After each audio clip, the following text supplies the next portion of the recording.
오늘은 황씨 부인당이란 세 가지 설화입니다. 경상북도 영양군 청기면 1월산에 황씨 부인을 모신 부인당이란 사당이 있습니다. 부인당에서 내려온 세 가지 설화가 있습니다. 첫 번째 설화는 딸만 9인 황씨 부인, 두 번째는 금슬이 좋은 황씨 부부를 질투한 시어머니, 세 번째는 황씨 부인을 좋아한 2명의 총각입니다. 첫 번째, 딸만 9인 황씨 부인 이야기입니다. 황씨 부인의 본관은 평해라고 합니다. 조선시대 순조 무렵 황씨 처녀는 영양군 청기면 당리에 살던 우씨와 혼인하였습니다. 황씨 부인은 딸만 9명을 낳고 아들을 낳지 못했습니다. 가업제는 아들인 줄 알았는데 또 딸인 게냐? 덧지 쓸데도 없는 딸만 줄줄이 9을 낳느냐? 내가 우리 우씨의 대를 끊으려고 작정한 게지. 어찌 우리 집에 너 같은 며느리가 들어왔단 말이냐? 아이고 손자도 못 보는데 빨리 죽어야지. 어머님, 죄송합니다. 저도 아들인 줄 알았는데, 흑흑. 어머니 근데 어찌 저의 잘못으로만 탓을 하시는지요, 흑흑. 아니 이런 고향 것이 있나? 그럼 누구 탓이란 말이냐? 썩 이 집에서 나가거라. 할머니 어머니한테 이러지 마세요.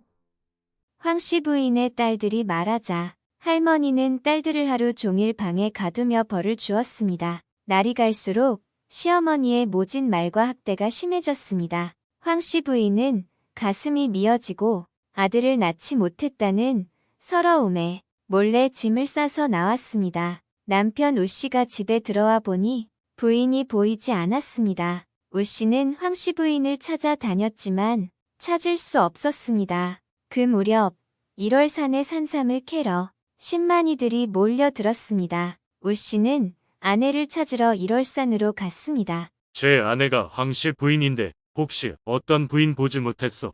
라고 10만이들에게 애타게 물었습니다. 하지만 아는 이가 없었습니다. 어느 날 한 10만이가 산삼을 캐러 산에 올라 산막으로 들어갔습니다. 그런데 소복을 입은 한 여인이 조용히 앉아 있었습니다. 귀신이라 직감하여 밖으로 나가려는 순간 자신은 황씨 부인인데 남편과 시어머니 그리고 딸들이 잘 지내는지 안부를 물었습니다. 나를 여기서 봤다고 아무에게도 말하지 말아 주십시오.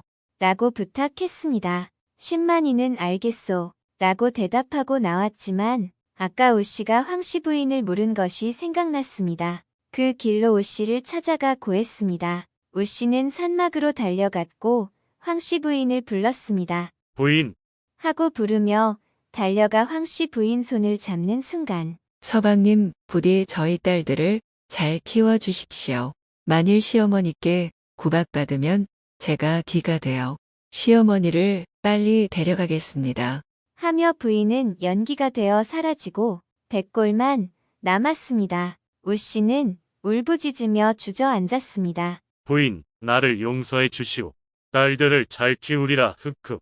남편은 황씨 부인의 백골을 거두어 장사를 지냈고 그 후 마을 사람들은 황씨 부인의 한을 풀기 위해 그 자리에 당을 지어 황씨 부인당이라 부르게 되었다고 합니다. 두 번째, 시어머니의 질투 이야기입니다. 청기면 당리의 우씨성을 가진 남자가 홀어머니를 모시고 살았습니다. 가난했지만 농사를 지으며 열심히 살았습니다. 혼인할 나이가 차니 이웃 마을 평의 황씨와 결혼하게 되었습니다. 아들과 딸을 낳고 서로 아껴주며 잘 살았는데 아들의 효성이 예전 같지 않다며 못마땅한 시어머니는 질투가 심해졌습니다. 며느리의 작은 실수도 용서하는 법이 없었습니다. 아니 너는 무슨 아이가 이렇게 게으른 게냐? 새벽 5시에 일어나도 시원찮을 판국에 6시에 일어나는 게냐? 아니 너는 무슨 아이가 바느질 하나 제대로 못해서 바지가 금세 뜯어지는 게냐? 아니 너는 무슨 아이가 웃음이 해픈 거냐? 웃음소리도 듣기 싫구나. 시어머니의 학대를 견디지 못한 황씨 부인은 남편과 자식들을 두고 1월산으로 들어갔습니다. 얼마의 시간이 흐르고 한 10만이가 산을 오르는데 나무에 목을 매어 자결한 황씨 부인을 보고 우씨에게 알려주었습니다. 우씨는 황씨 부인의 장례를 치렀습니다. 그 후 마을 사람들 꿈에 황씨 부인이 나타나 어린 자식을 두고 일찍 자결한 죄로 저승에도 가지 못하고 떠도는 홀령이 되었으니 내가 홀령이 되어 이곳을 지킬 터이니 당을 지어주시오. 라고 하였습니다. 그 후 마을 사람들은 당을 지어서 황씨 부인을 모시게 되었다고 합니다. 세 번째 산신이 된 황씨 부인 이야기입니다. 1월 산 아래 황씨 처녀가 살았습니다. 황씨 처녀의 미모가 뛰어난지라 마을 총각 2명이 황씨 처녀를 마음에 두었습니다. 황씨 처녀는 마음이 착한 총각을 선택하기로 하였습니다. 내 무뚝뚝하여 말로 표현은 못하오. 하지만 열심히 일해서 먹여 살리겠소. 김씨 총각이 말했습니다. 김씨 총각은 눈썹이 짙고 눈의 기세가 강하여 한 성깔할 것 같아 황씨 처녀는 그 총각이 마음에 들지 않았습니다. 복숭아꽃처럼 어찌 이리 아름답소. 내 평생 곱게 아껴주리다.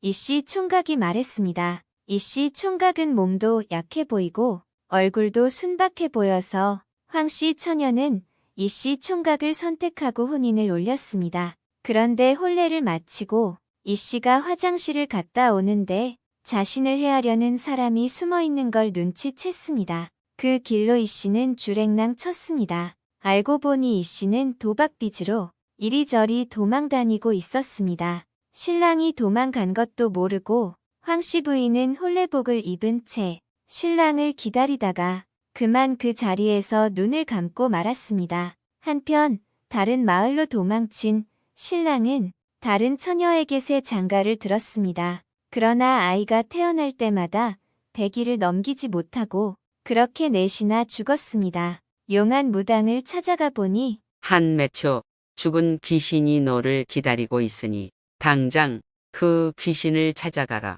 하고 호통을 쳤습니다. 그 말을 듣고 보니 번뜩 황씨 부인이 생각났고 신방을 차리려 했던 곳을 찾아갔습니다. 그 집은 폐가가 되어 있었고 이씨는 집마루에 앉아있다 잠이 들었는데 황씨 부인이 나타나 일월산 산마루에 앉혀주시오. 라고 부탁했습니다. 이씨는 족두리를 쓴 신부의 석상을 만들고 그 옆에 사당을 지어 제를 지내며 빌었습니다. 그러던 어느 날 이씨는 황씨 부인의 석상 옆에서 영원히 눈을 감았다고 합니다. 오늘도 꿀잠 자요.